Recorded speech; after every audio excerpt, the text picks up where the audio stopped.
As I touched upon in my Asaji Murder video, the National Film Center of Japan uploaded 64 short films from 1917 to 1942 onto their website, whilst restoring them and adding English subtitles. There are a lot of great short films on this list, but there are also as many awful short films, and films which are just propaganda. So I went through every film and I've compiled a list of short film recommendations in order to make viewing these old films easier and more enjoyable. All films by Asaji Murder will be at the end, since I want to focus on films by other creators. Below I have linked a list to the archive films dating by year oldest to newest. The Dull Sword. I don't think a list of these films could start any other way than to start with The Dull Sword. It is widely considered to be one of the oldest surviving animations in the entire world, dating back to 1917. The film itself is fairly simple, although within it you start to see the basis of the cutout style that will go on to influence others later on. That doesn't mean that the film is dull. In fact, you can see some interesting aspects to it, such as the sword standing out of the circular frame, the use of silhouettes at the end, and the cartoony motion of objects. This is a seminal film in animation's history, and it's definitely worth a watch. The page for the film also describes how they restored the film, and the story itself is fairly interesting.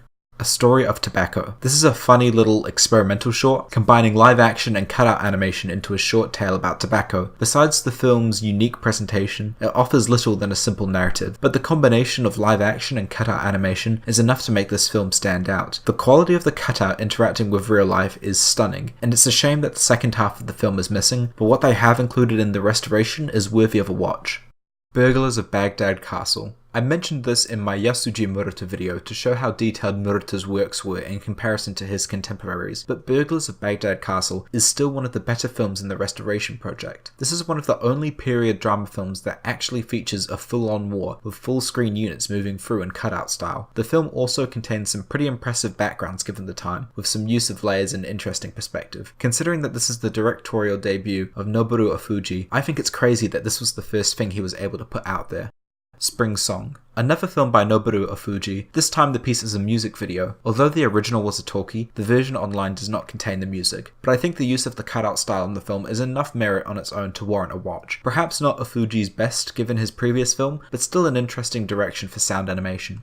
Willpower. This is the best Noboru Ofuji film to be featured on this list. It contains the action scenes and scale found in Baghdad Castle, as well as containing the detail and scenery that was in Spring Song. A tale of strength and believing in oneself, this film would contain ocean-based scenes which audiences would later see in Ofuji's post-war films. The description for the film on the site says that the story was taken from a 1922 American film Grandma's Boy, which I think is pretty funny. A Day After 100 Years. The only sci-fi film in the archive, A Day in 100 Years is a pretty enjoyable look into the world of 2032 from the perspective of 1933. The film contains both elements of live action and animation, with certain animation choices sharing similar aspects to Metropolis. The film imagines Tokyo in a way which seems close, but is also laughably off. There's a lot of science nonsense in this film, but underneath all of that is one of the most enjoyable films in the archive. Although the main character dying in a war by having a bomb dropped on him in 1942 is a somewhat eerie reminder of the world at the time. Sankichi and Osayo, Genroku Romance. The first cel animated movie to feature on the list, this film is one of my personal favourites. The style is almost identical to early cel animated films, complete with its own Betty Boop style maiden. It's unfortunate that while the film was originally a talkie, that the sound was missing in the restoration, but visually this film is a treat. The characters are a joy to look at, and the actions are smooth and cartoony, and the plot of the film wraps nicely. At 9 minutes, Sankichi Genroku Romance is short, but a very worthwhile watch. Spring Comes to Punksecare. Another cel animated film, although this one has music alongside it, multiple tracks in fact. The actual film itself is a heartwarming tale of different forest animals during the winter to spring season. This is pretty light-hearted in nature, and I think that the film does a good job of incorporating cel animation and music into the film. It's more of a spectacle than a narrative film, but enjoyable nonetheless. Propagate.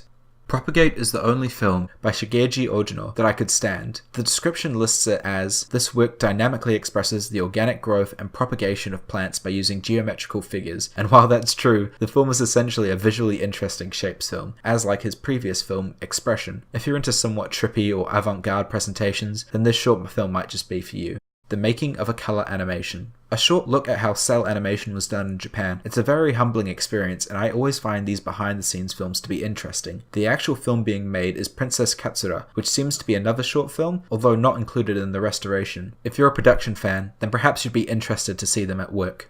The Quack Infantry Troop. One of the only war/propaganda films to make the list, The Quack Infantry Troop is another cell animated film with sound included, and it's a massive step up from something such as Punksecare. Although the film is mainly about the war between the ducks and the frogs, there exists a somewhat strong anti-war message in the film. The presentation style is reminiscent of a Tom and Jerry cartoon, and that back and forth style between the two. This is definitely one of the most visually impressive films in the restoration. The Lazy Fox. The Lazy Fox might just be the most beautiful cell animated film in the archive. It follows the traditional cunning fox story narrative, but within that is a serious amount of effort in terms of animation and creativity. Interesting angles, motions, and transformations make this one of the most beautiful films in the archive. The scene involving the fire is without question the most stunning piece of animation within the entire archive.